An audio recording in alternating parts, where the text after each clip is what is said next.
আসসালামু আলাইকুম। আপনাদের সাথে আছি আমি সাদ্দাম হোসেন।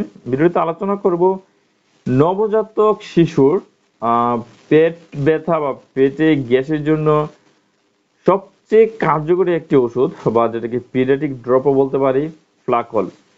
এই ফ্লাকল শিশুর পেটে ব্যথা এবং পেটে গ্যাসের জন্য খুবই বেশি উপকারী এবং ফ্লাকলের জেনেটিকে যদি আমরা আসি সেটাকে বলা হয় সিমিথিকন এবং এটি তৈরি করেছে স্কয়ার ফার্মাসিউটিক্যাল লিমিটেড। এবং ৩৫ এমএল এর যে ড্রপ রয়েছে ১৫ এমএল এর সেটা আপনারা ৪০ টাকায় পেয়ে যাবেন। তাছাড়াও ৪০ এমজি আকারের যে চুষে খাওয়ার ট্যাবলেটও কিন্তু এটার পাওয়া যায়।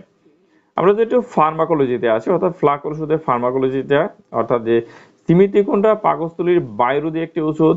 সিমিথিকনের পাকস্থলীর অভ্যন্তরে বা গ্যাস তৈরির ফলে সেটা সৃষ্টির লক্ষণসমূহ যেমন পাকস্থলী আপনার অন্তরে যে উপরের অংশে যে ফাঁপা বোধ, চাপ, পেটের বারবোধ এবং খাদ্য দ্বারা পাকস্থলীর যে বদ্ধভাবে ইত্যাদিকে আপনার কি উপমহাদেশে করে থাকে। এমন সীমিত করছে আপনার এন্টিফোম বা বায়ুর ফেনা বা বুদবুদ নাশকও বলা হয়ে থাকে এবং এই জন্য এটা খুবই বেশি কার্যকরী ওষুধ হিসেবে ব্যবহার হয়। সীমিতক্ষণ পাকস্থলীর এবং অন্ত্রের ভিতরে যে মিউকাস দ্বারা আবদ্ধ যে বায়ুকুঠি রয়েছে সেগুলোকে সৃষ্টিতে বাধা তৈরি করে এবং এগুলো যাতে চারিদিকে ছড়িয়ে যেতে না পারে সেটাকেও সাহায্য করে।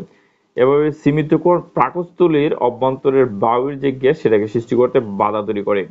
আরেকটি বিষয় যদি আমরা দেখি যে আপনার পাকস্থলী এবং অন্ত্রের বায়ুর যে বুদবুদের যে পৃষ্ঠটানটাকে পরিবর্তনও করে ফলে আপনার ফেটে যায় এতে সহজে আবদ্ধ গ্যাস রয়েছে সেটাকে মুক্ত করে এবং অনায়াসে এটাকে ডিকুরের মাধ্যমে কিন্তু অথবা পাইপের দিকে সহজে বের হতে পারে। এভাবে পাকস্থলীতে যে সৃষ্ট আপনার যে গ্যাসগুলো আছে সেটাকে অপসারণ করতে সাহায্য করে। পেট ব্যথা বা কলিক যেটা রয়েছে সেটাকেও কিন্তু ভালো করে। সীমিতকণটা সাধারণত শল্য চিকিৎসা বা সার্জারির পরে গ্যাসের ব্যথা কমাতেও এটাকে ব্যবহৃত হয়ে থাকে। গ্যাস্ট্রোস্কোপি এবং রেডিওগ্রাফির পূর্বে সীমিতকণটা পরিপাকতন্ত্রে সৃষ্ট গ্যাসের ছায়াটা কমে যায় এবং পরিপাকতন্ত্রের যে দৃশ্যমানটা যাতে বেড়ে যায় সেক্ষেত্রে কিন্তু এটাকে ব্যবহার করা হয়ে থাকে। এবং আমরা নির্দেশনায় যদি একটু আসি এটা আপনার যে পেট ফাঁপা, অন্ত্রের ফুলাপা, পেট ভার, অতিরিক্ত গ্যাসের ফলে সৃষ্ট যে ব্যথা রয়েছে এক্ষেত্রে কিন্তু এটাকে ব্যবহার করা হয়। এবং আপনার বৃহদান্তের জন্য প্রস্তুত যে মিশ্রণ হিসাবে আপনার যে ফ্লাকলকে পলিইথাইল গ্লাইকোলের সাথে মিশিয়ে আপনার যে ক্লোনোস্কোপি পরবর্তীতে বা পূর্বে রোগীর বৃহদান্তে প্রয়োগ করা যেতেও পারে। আর বিষক্রিয়ার চিকিৎসায় অসাবধানতা যে ফেনা তৈরি করে এমন ডিটারজেন্ট পরিষ্কার করে যদি খেয়ে ফেলে ক্ষতিকর ক্রিয়া যে প্রতিষেধক রয়েছে সেগুলো হিসেবে ফ্লাকলটাকে দেওয়া যায়। কারণ এর ফেনানাশকের একটা কি ক্ষমতা রয়েছে। তাহলে এক্ষেত্রে এটাকে আমরা ব্যবহার করতে পারি। মাত্রা এবং সেবন বিধিটা কি একটা বিষয় আপনাকে অবশ্যই খেয়াল রাখতে হবে যে এটা গ্রহণের পূর্বে বা আপনার হচ্ছে গ্রহণের পর বা ঘুমেতে যাওয়ার পূর্বে সেটাকে সেবন করা হয় এবং প্রয়োজনীয় বাচ্চার খাবারের সাথে এটাকে মিশিয়ে দেওয়া যায় এবং প্রতিবার সেবনের পূর্বে অবশ্যই যে বোতলটাকে ভালোভাবে আপনি এটাকে কি করবেন জাকিয়ে নেবেন। ২ বছরের কম বয়সী শিশুর সাধারণত ২০ মিলিগ্রাম অর্থাৎ ০.৩ মিলিলিটার সীমিতকরণ পিডিয়াট্রিক ড্রপ দিনে ৪ বার, সর্বোচ্চ দৈনিক সেবন মাত্রা ২৪০ মিলিগ্রাম অর্থাৎ ৩.৬ মিলিগ্রাম সীমিতকরণ পিডিয়াট্রিক ড্রপ এবং ২ বছর থেকে ১২ বছরের শিশু সাধারণত ৪০ মিলিগ্রাম অর্থাৎ ৬ মিলিলিটার সীমিতকরণ পিডিয়াট্রিক ড্রপ দিনে ৪ বার।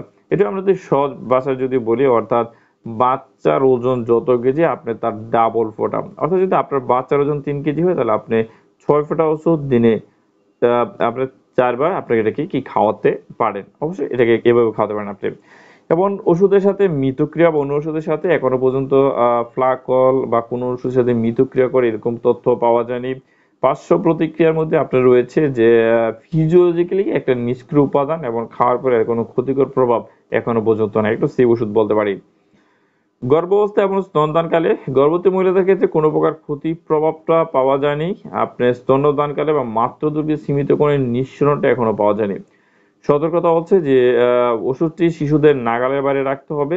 থেরাপিউটিক ক্লাস আমরা যদি বলি অ্যান্টি ডিসপেপটিক বা কার্মিনেটিভ একটি ওষুধ। তাহলে এই ছিল যে শিশুর পেটের যে গ্যাস বা পেটের ব্যথা দূর করার সবচেয়ে কার্যকরী একটি ওষুধ সিমিথিকুন বা ফ্লাকল নিয়ে বিস্তারিত আলোচনা।